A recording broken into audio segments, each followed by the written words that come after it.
Good evening from Vietnam. Good afternoon to you, Thomas. Thanks a lot for spending your afternoon right by lunchtime to join our Inside Share and share your stories to our global audience and on behalf of the listeners around the world. Thank you. Thank you for having me. I can't wait. Tom, I heard that you are listening to the book The Choice for the second time. So just for your information, we've interviewed the author of the book and with the help from her grandson. So in case in the future that you want to have a conversation with them, I'd be so happy to be the person to introduce you to Jordan and let and maybe you can, not just reading from the book, you have a chance to, talking to the person that behind the story also. Okay. I'm nearly crying. I want to be able to tell the Edith Eger how much she has helped me and how her story is not my story, but I think we can learn a lot from other people's experiences, and that would be an astonishing thing to be able to do, just to say thank you. Wonderful. I will do that. I will send a message to Jordan and we'll take it from there. Okay, let's see how it goes. Wow. Okay. Yeah. So Thomas, you haven't been to my country, and so please note that now you have a new friend, new family, and we have a lot of friends, and and guests coming from your country came to our country, and we make it not just only meeting on the virtual space like this, it becoming like a face-to-face, person to person. That would be wonderful. So if you decide to travel here now, put it on your bucket list, okay? Absolutely. I like traveling, but I love food. Yeah. And if you feed me and take me to some different places, and I run a supper club, I run a food club where I cook for strangers. Oh. So I like having new tastes and influences, and I would love to bring some of the Vietnamese influences into my cooking. Yeah, that would be lovely. Wonderful, wonderful. And just for a little taste of our culture, it would be very honored if we can have you to introduce a little bit about who you are, the work you are doing, so our audience will have a little idea about your background. So please do that for us. Thank you. I have worked in public relations, and I've worked in large corporates, running their sustainability agenda. So this is actually my third career. And I review workplaces on how they support their people on well-being and mental health. And I do training and I do talks. And sometimes I make films. But I'm all about mental health in the workplace. Mm. And that's a little bit about what I do now. But the story behind it, goes back maybe 15, 20 years, where I experienced a major episode of stress and anxiety and depression all at the same time while working successfully. Mm. And I had no idea what it was. People were supportive of me, or they wanted to be, but they didn't know how to work with me as an employee. So my employer was kind, but there was no structure. There was no understanding of the issues in the workplace. And my family were kind and supportive, but they didn't really know what to do either. My doctor talked about medication, so I tried that and it made me sick. And really, I had to kind of scrape and claw my way back to health and to life. And still, I managed to get back to work, but I still had a lot of problems, including drinking too much to try and mask and get through a very difficult part of my life, and I got into quite a patterned set of behaviours that I now know were unhealthy and maladaptive coping strategies. I think that's the fancy word for them. So I was using so many different things as a crutch, and it was unhelpful. But now I do what I do. I am well. I am recovered, but I'm always learning about how to keep myself well and understand the issues around mental health in the workplace. Wow. So you basically went through hell to understand what's happening for yourself and happening for other Yeah, people also. So this yeah, conversation is designed for us to know more of your stories. Okay, so you yeah. introduce everything to us in less than 2.5 minutes. It's not fair. I want to bring you all the way back so the people to know you from your like when you were little. Okay, so we will travel time together. How does that sound to Okay. you? Okay. Well, actually, this is a very interesting way of doing it. Some of this will be okay for me. Others, if I go quiet, will be less easy. But let's do it. Because Okay. I reckon if you're there, it'll be okay, and we can have a chat with the little boy, Tom. Yeah, let's travel. So I'll start first. So when I was little, I lived in a very poor community. Okay, so my house next to my house is cemetery, and we didn't have electricity. So we have one day we have electricity, the next day we don't. So Mm. the whole thing, the whole beautiful scene for me is when there's full moon, and when we look to the window, then we see Mm. it's a good is a bright light out there in the cemetery. Okay, so, and it built me my first dream in my life was one day I want to become an astronaut and flying to the moon to see how bright it is, you know, in the moon. But life didn't give me any chance to do anything like that, Thomas. Except I was able to, during this beautiful journey, I interviewed the youngest man out of the 12 people ever walked on the moon. Only 4 of them survived today. Wow. Yeah. So when you were little, Tom, what was your dream about the world and the works you are going to do in the future? When I was little, I had absolutely zero idea, and I didn't really dream about what I wanted to be. I dreamt a little bit about what I wanted to do, and Mm. that was to go snorkeling on scuba diving on the barrier reef. Okay, so I had that kind of dream, but I had no plans for my life. My situation, different to yours, was one where there was quite a lot of privilege. So there was, we had electricity and we had food, and that was never the issue.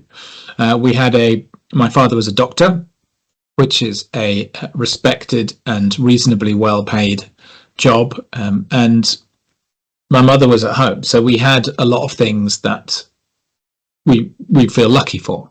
Mm. At the same time, my father worked very hard. It wasn't around and available very much at home. My mother had some mental health problems, and there were other behaviours around that were not easy to see. So, on the one hand, you've got a little boy who's got a good home, good parents, and goes to the good school. And on the other hand, you've got a world where actually it felt very different sometimes to be in that. So that you've got different in the same human, you've got different forces Mm. pushing and pulling on how they view the world. And it definitely my life probably was started to get more fun when I started to date girls and get away from some of the stuff at home as a teenager. And I was in a rock band and I was playing sport, and so that felt good. That's probably also the time when I probably discovered alcohol as well. Oh. So that is right about the teenage time, right? And by then, what when you discover the alcohol, what do you think Yeah. about the future that you're gonna do?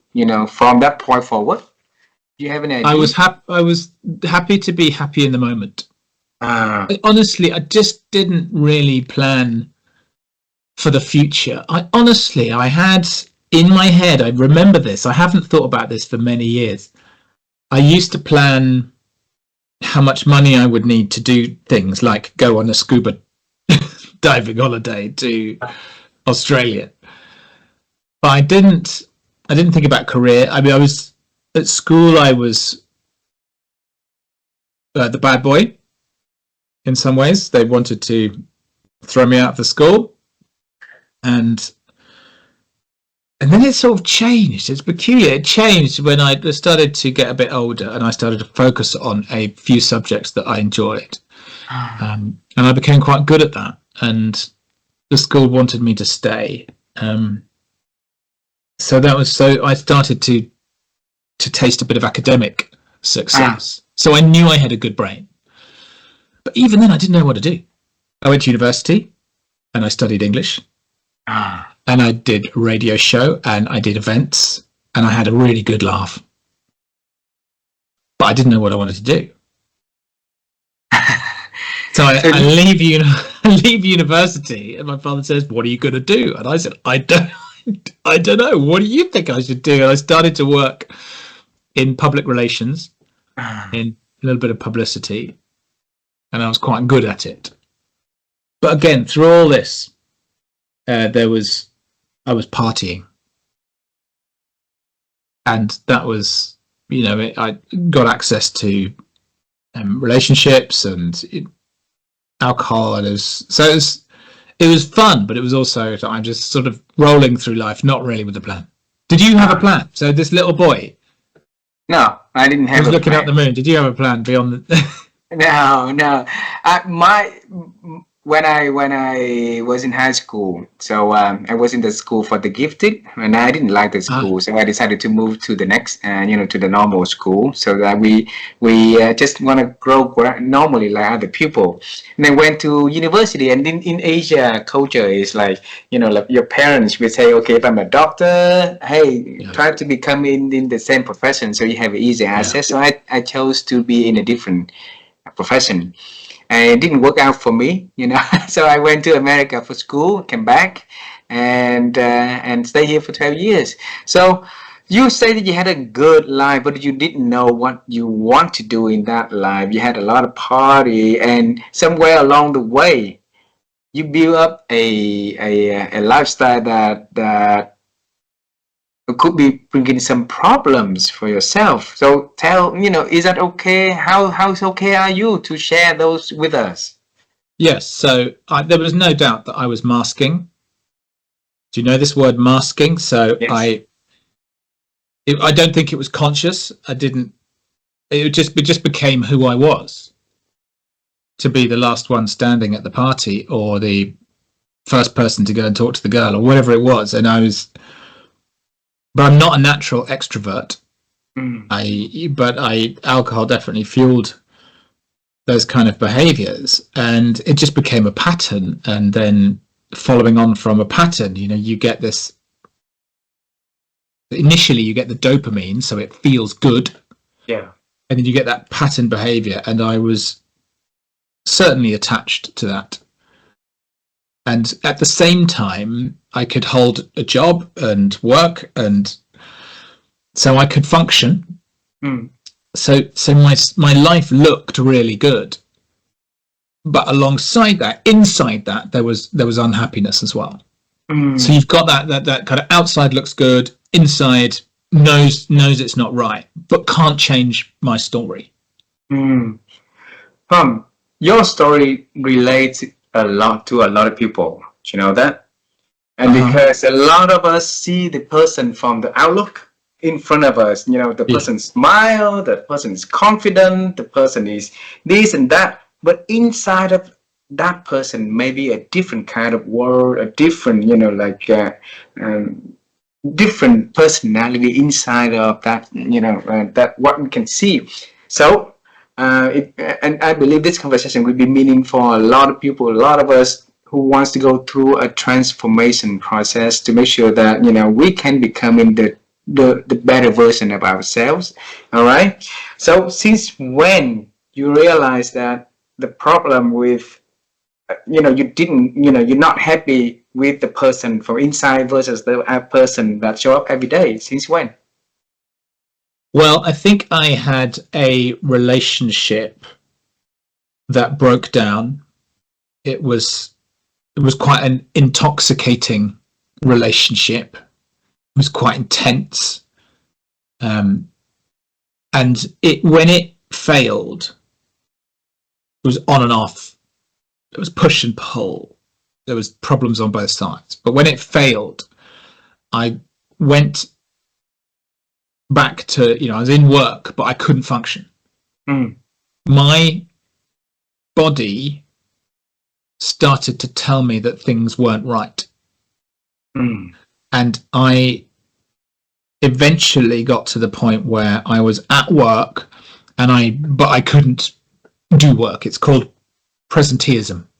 There's a word for it. So I'm at work, I'm present, but I'm not functioning right. So for example, I was quite sharp. I've got a good mind. I can read quickly. I can absorb things. So I'd pick up a piece of paper. I'd read what was on that piece of paper. I'd put it down, and I couldn't tell you what was written on that piece of paper.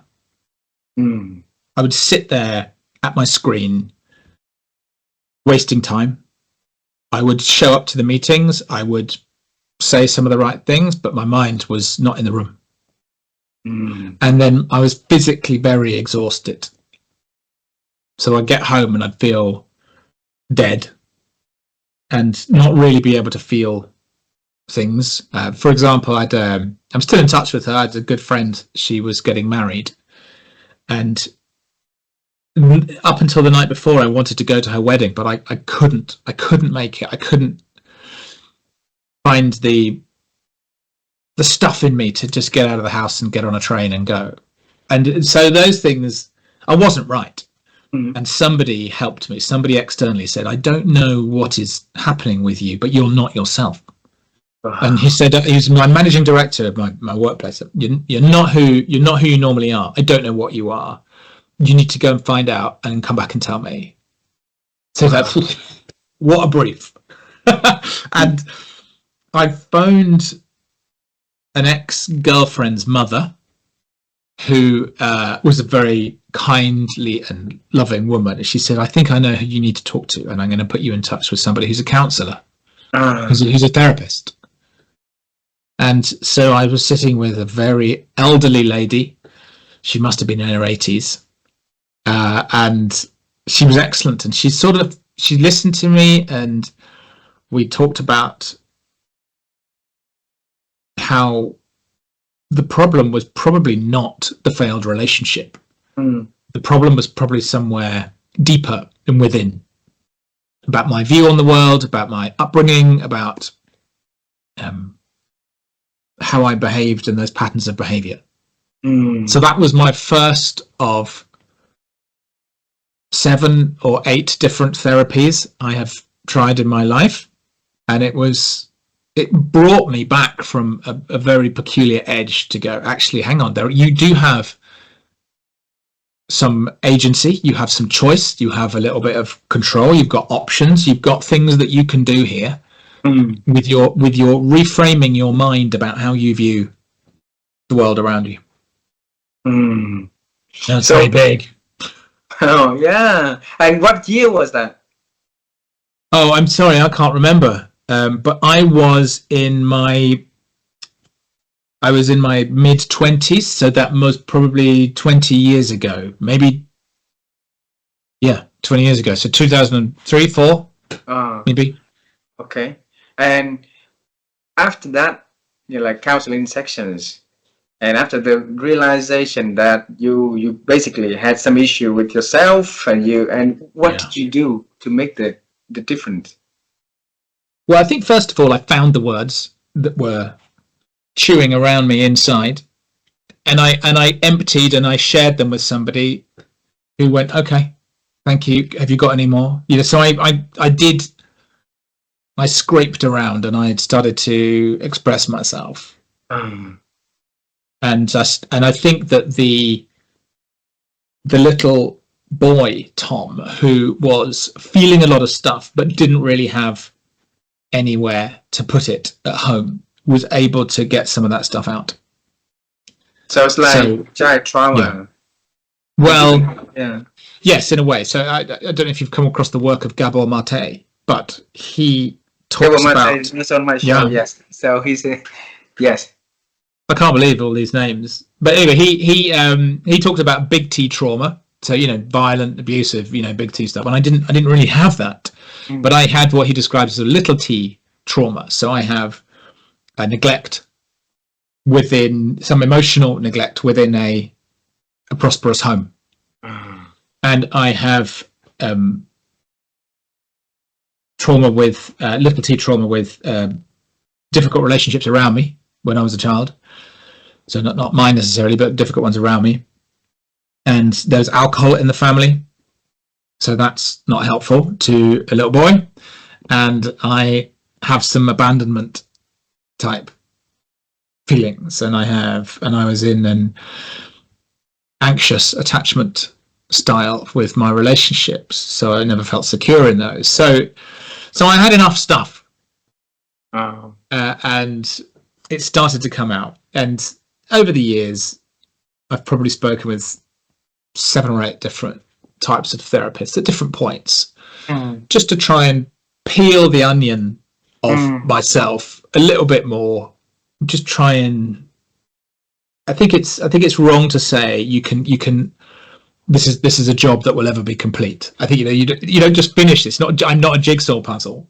You're forever peeling and growing layers of the onion. Yeah, totally understand. I'm just curious to bring you back 20 years ago when you have so many people in your life that you could call, you could rely on for advisory and stuff like that. You decided to call your ex-girlfriend's mother, okay? And we believe that they're also, they're always angels in our lives, right? So she must be one of the angels in your life, and that you rely on to call her. So why did you call her anyway?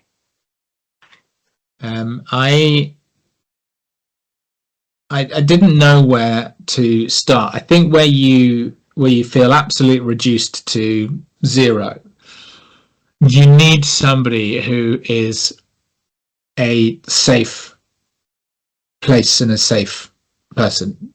I think she would later become an angel, but at that time you go, who do I know who I can talk about the weird and the wonderful to? Because it's not my girlfriend who told me to pull myself together. It's not my parents who said, oh, it's just a blip. Being unwell is quite inconvenient for parents, even though they were kindly and it was well meant, and he was trying to frame it as something that was small. It's like, okay, that's not the place. And work told me to go and find out, so it wasn't work. And I didn't know anything about therapy. I didn't know anything about counselling. I didn't know anything about mental health at all, despite the problems in my family, because mental health when I was younger was this. Oh, he's a bit, that's the kind of description of mental health when I was growing up in the 80s in the UK. So it was very much a demonized and other subject, and now it was my subject. So I had to go to someone who I felt safe with it. And this girlfriend's mother was somebody who, during the relationship with this particular girlfriend, I remember relationships were part of my coping strategy. I had lots of them, but this particular mum would cook for me. She'd put me up. She'd, during the relationship, she was very soft. She was very kind. She was very gentle, and she also described herself sometimes as a witch, as a white witch. And she would perform Reiki on me and do healing. And she had access to other people who did eye readings and palm readings. So I just knew that it could explore. She was safe and competent in the other. And by other, I mean that kind of other world, other thinking, not obvious, not medical, not family. And so that's why I went to her. So one part of that, to me, understanding is she deeply want to help you, and she provide a trust environment so that you can start to share and to listen to her advice, and then to start to let the layer of onion to peel down one by one, right? But every case start by, it's really very hard to take the first step to walk, right? into the journey like that. So, the moment you kept the thinking, the thought process, everything in your head for so long, so it's really, really hard for not only for you, for anyone to, start to speak about it. Okay. Yeah. And I want to bring you to that moment, because if we could share that secret, if you could share that insight, so that people can start to, overcome the feeling, can get familiar with that, and be, when that feeling comes, then they be able to let it go. Share, share a little. Yeah. I Yeah. think you can. I don't know if you can see me. I'm wrapping my arms around me because this is, I want to protect myself here. I think when difficult things happen to young people, they often push it way down. Yeah. And it gets stuck, it gets trapped. And it was very hard for me to make that link to get it out. It was suppressed. I was very tearful. I was very silent. I could barely find the words. I was very humiliated. I felt very shamed. But the person in that first session of therapy was kind enough to give me things like, I think there was a cartoon image that I remember of somebody who's trying to, they're very worried about the past. They're very anxious about the future. Depressed about the past and anxious about the future. And she said, look, you remember you're in the middle, right? So in this cartoon, there was somebody in the middle, and she said, you don't have to carry all the depression of the past. You don't have to carry the anxiety of the future. And if you cut it into thirds like that, at least you've only got a third of it to worry about. So she gave me some things like that to bounce some of my words off. But honestly, I think she gave to me the right kind of questions. And it was in her living room with a chair facing mine. I didn't like that. I didn't like somebody looking at me.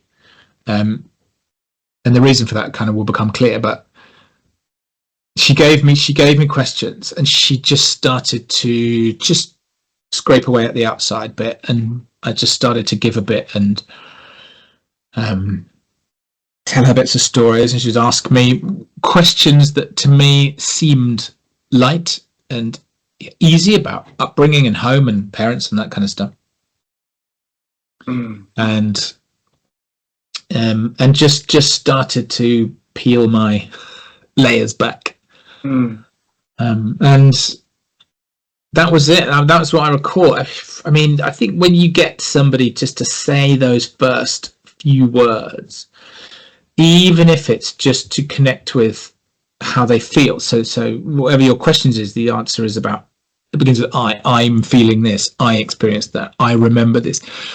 You're starting to get somebody to be in touch with themselves, because part of masking and part of that disengaged coping is to block that, to numb that, to suppress that.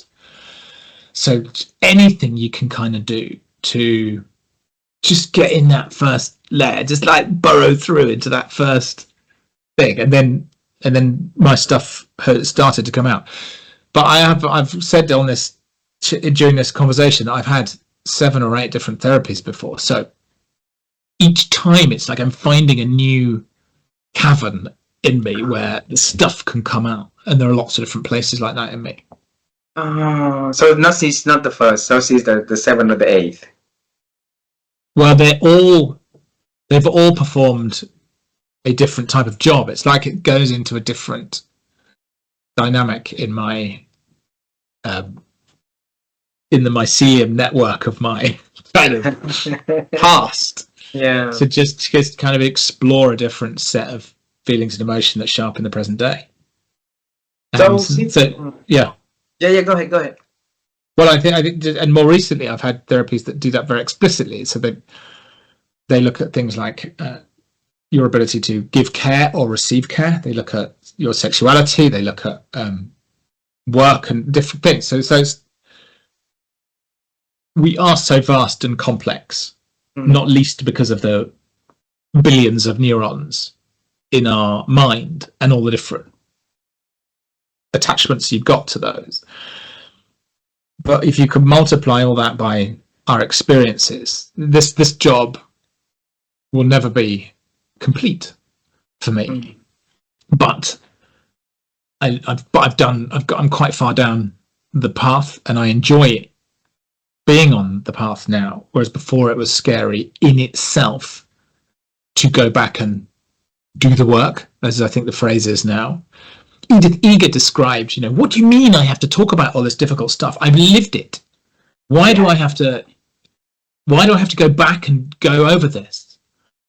And I found that being able to go back and go over it as an adult helps the feelings that were created in those core memories and those core judgments about the world that were created when I was a boy. So you can go back. Do you know the film Back to the Future? Okay, we're doing Edith Eger and we're doing Michael J. Fox. Brilliant. So you go back to the timeline where things went wrong for you and go, what was happening? What was around? Can the adult Tom go back? And you look at what was going on around that time, and you can reframe it, refigure it, and understand it, and release yourself from it. Yeah. So that's part of what this is about. It's quite a powerful thing to do. You basically ruined my party already, Tom, because normally my last question for this conversation is to have you to travel to see your little Tom, and maybe that's how you're gonna give the advice. But we're gonna revise, okay, improvise for that. When you say it's really hard for us to express our feeling, right? So we easily to help other people to share their feelings, but when it comes to how we feel ourselves, it's really hard for us to say, this is how I feel, this is how I feel, right? So you've been through the process like that. Tell us, why is it hard, really, from your own experience?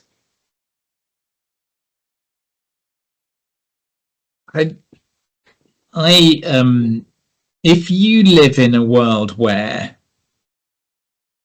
there's other people showing you and role modeling you what emotional intelligence looks like, what talking about your feelings looks like, about that being a safe thing to do, a welcomed thing to do, then you are going to be more able to do that, I think. So it's not every young person is stuck or trapped. But I recall that I didn't feel that, not because my world was a violent or horrible place, but I don't think there was space for us to share and be open, and I don't think it was understood. I don't think it was welcome. So there was a bit of that. And the other thing is that it didn't fit with the story that helped me cope. So if you recall, I went into I tasted success in work, sport, relations, girls, and partying. And it didn't really fit with that. So part of it was me suppressing it. Of course, it kept coming up from time to time. And one of the other things is that I have a number of traits associated with the autism spectrum. What is that? The autism spectrum. I don't know if you've come across autism. It's a neurodivergence that have you heard of ADHD and autism and Tourette's and dyslexia? They are variations on a so-called normal way of thinking. That's what a neurodivergence is. And I've got some stuff. I don't have clinical or problematic or even very, very challenging symptoms, but they are there. And one of the things that I find harder than other people is to connect with my emotions and feelings. And therefore I have to practice harder than the average person to do that. The other thing that I do is I am often all in my head. So it's all about thoughts, fast thinking. and I'm not really connected to some of the signs and signals that are happening in my body. So it's quite a complex recipe of things that are happening, and it's not chronic, it's not severe. I don't feel disabled by it. But once I realized that I struggle in some social situations, that I struggle with natural empathy and compassion, it helps me rewind, look at life events, understand how I can improve. Because the other thing that my neurodivergence gives me is an appetite for data and an appetite for problem solving. So I go, okay, great. Now I know that. What am I going to do with it? How can I solve this? Give me more information. So I can work with this in a positive way. And that's why in my work these days, I think that empathy and understanding this kind of thing some people have got it beautifully and innately and naturally. It comes from them. Other people have to do that work and learn the process. But it's accessible for us all. And when I work with organizations, I like to say things like anybody or any organization can support any employee on mental health, and I really believe that. Doesn't mean that we have to be the nice person about this all the time, but it does mean that we can look at ourselves, understand ourselves, and then when we feel that sort of understanding and that congruence, I know who I am and I know what I'm not, and I'm aware of my difficult stuff and I'm aware of my positive stuff, then I think that gives us a lot of opportunity to be there for others. Tom, you say something that's really, really important in here is be there for others. Okay. Yeah.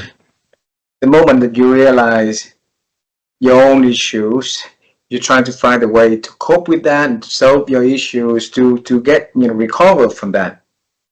Then you thought of other people also, the people around you, that you might be able to bring your stories and the recipe that you've been able to come up with to help them through your works also. Okay, what made you decide to take the next leap of faith and do big things like that?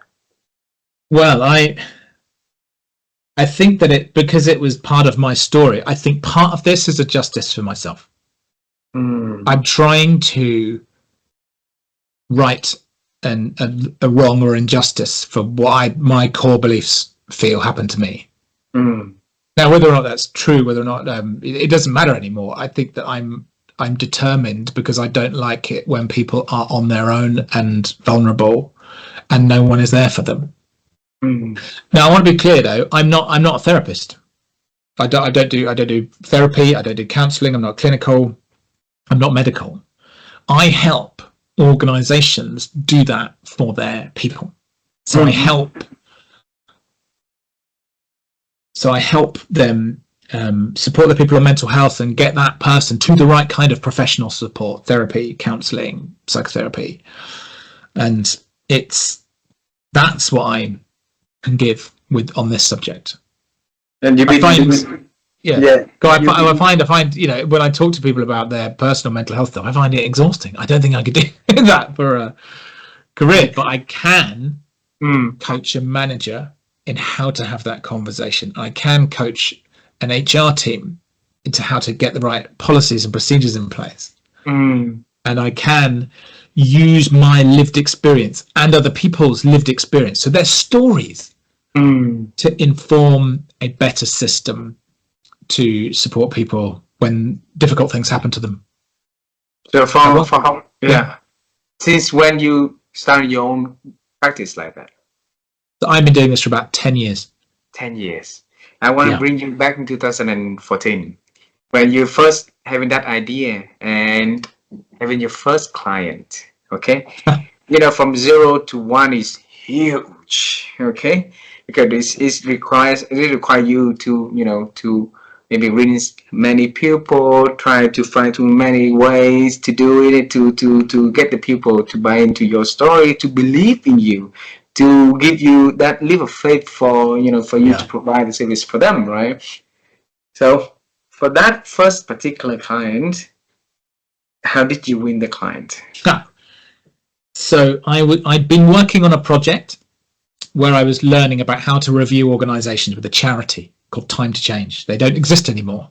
And that was funded by the UK government and other people, right? So I was doing some of this work for a charity. And for that charity, I knocked on their door. Actually, I'd been made redundant from a large organization. I'd chosen this pathway, but ultimately I was made redundant. So I didn't have work, and I knocked on their door and I said, I know my way around business and employers, and I know my way around mental health through my own experience. Can I help you? Wow. So I just knocked on the door. It just felt absolutely right for me. And so I worked with them on that project. And one of the organizations who was due to be part of that project was late. And they missed the boat. And they contacted me and said, look, you know that thing, can you do that for us? And I said, yeah, do you know, I think I can, because the project has stopped. And I developed my own methodology for it. So and that organization was Transport for London. So they run the buses and the underground and that kind of big organization. It's huge. Yeah. And one of the second organizations that I did that for was Cadbury, which is part of Mondelez, right? So these two enormous like big brands, came my way. And so it was, on the one hand, it was a little bit of luck, but on the other hand, it was me getting in touch with who I am and why I am, and just starting to knock on the doors. And I could do that very authentically because it was very true to me. So I wasn't selling somebody else's product. I didn't feel like I'm selling my stuff. I'm selling a bit of me. When I work with organizations, they get me, and they get my heart and my soul and my mistakes, and they get it all. That's what they get. Beautiful. And how did you feel after 10 years of doing so? I feel everything. I feel pride. I feel exhausted. I feel fulfilled. I feel challenged. I feel some days I walk away from the screen and I'm staggering like I'm drunk. I'm not drunk. I haven't had a drink for 8 years. Wow. But I'm so exhausted. So, digital burnout happens to me if I spend too much time on the screen, a lot. Because I do lots of presentations and training through the online medium for different people around Europe and the world. So I can feel absolutely ruined. And then other days somebody will come up to me after a training session and go, do you know what you did? You really opened up my world. You made me think about myself, and you made me go and talk to somebody. And that has just completely opened up my world. And that makes me jump into the air 100 feet. Wow. Yeah. Thomas, I have two last questions for this conversation. Yeah. Okay. And my wife and I, we've been interviewing over 1,000 people in 75 countries. And each individual we interviewed, we asked this question about the topic of thinking. Because we both believe that thinking has been diminishing for a lot of people, and if we want to transform, we want to change, we have making a good decision or so, we need to first adjust the way that we think properly. All right, so you went through a lot of things in your life. You use your thinking to sort it out and rework on it and reshape your future and make the transformation. So what is the secret or the practices you've been using to help you to think better?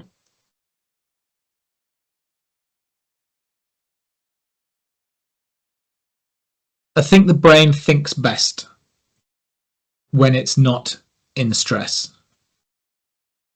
So the opposite of stress is flow, which is where time flies, you're having a wonderful time, you're deeply involved in something. So whatever that is for you, I think is the right context, the right platform for good quality full thinking. So for me, it's play. It's It's on a bodyboard, in the waves, on a beach, by a campsite. And it's just feeling those feels. It's being with my kid, messing around. It's cooking for strangers at my supper club. It's it's losing myself. That is very energizing and recharging for me. And after periods like that, I'll be able to think. And stuff comes very quickly for me, almost instantaneously. Wow. But I need that period of not think, unthink. Yes. And when I come out of it, I'm ready to create and solve. So it means that unload our thinking so that we can focus on things that make us happy. And then we come back, then we can think better, clearer, and Definitely. Thank you very much for sharing that. Okay. Value that time. So value that time. I think it's really important. I used to have a calendar, and the only things I put in that work calendar was when I had a client chargeable day, a little green sticker. I was not valuing my time away from that. And now I have a sticker that I put on there. I use an online calendar now, but I put it in there and I value it because I know that after I've done it, I'll be able to think and problem solve and do my do. Wow. Thomas, your ex-girlfriend mother, what's her name? The white wig, yeah. You can have to edit this one because it's not. I don't know if it'd be fair on her to do it, but Jackie. Jackie, alrighty. Her name is Jackie, and Jackie W. And yeah, I know. Do you know what? I owe her a thanks, don't I? I think I owe her get in touch with her. Okay. Now she knows. Okay. If you travel to that time and you have a chance to instead of calling her, you be there with her. All right. When the other Tom was on the phone with her, now you sit next to her and you tell her about who you are now, to her story. What would you tell her about the journey now to her? I think I'd tell her I was well. I think I would tell her how this stuff works, and that maybe she does have a little bit of magic in her to support and help other people. And she would probably brush it off, but I would make sure she knew. Wow. Thank you very much Tom. Thanks a lot for spending your time joining the show. I clearly see there is some uncomfortable along the way, and the more that we talk, the more that you let the layer off and share more to these conversations. And I believe that when you say that you sell to your client not only a product but also the true story from your own selves, right? So it's very authentic, it's very genuine, and it would make this conversation very meaningful for a lot of us. Okay, I could see a little of me in there, a little of my friends in there, a little of my parents in there, a little of my clients in there, and we all have something inside of us that we keep for ourselves, and it will be very, very healthy for us mentally and physically, also I believe emotionally also, for us to start to share a little more and a little more, right? And like you take it to not only to yourself, to help yourself, but then you take it to help other people, help companies, to help their employees. That is very noble way of doing, and thanks for doing that. Okay. Thank you. I would go back to that conversation with Jackie and say that this stuff does matter and it does support people. And I've got a TEDx talk with nearly 1 million views. And if we can recognize that there's so much hope in this, in the difficult stories, and to turn towards them rather than turn away from them, I think that's a bit of magic. My friend, I really hope one day we're going to be able to see you in Vietnam one day, or if we travel to England and to the UK, and hopefully we can have a cup of tea together. All right? Always tea, yeah. Coffee if it's yours, tea if it's mine. Okay. All right, Tom.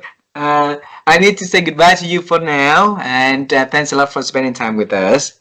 And It'd be my pleasure. this this is Yeah, thank you so this, much. thank you very much. This is a very beautiful season of the year, so I want to say happy holidays, and I wish 2025 going to be a wonderful year for you and yours. Thank you. Thanks so much for having me. I think this has been a really lovely experience for me, and yeah, appreciate it. Thank you very much. Bye bye, my friend. Bye bye.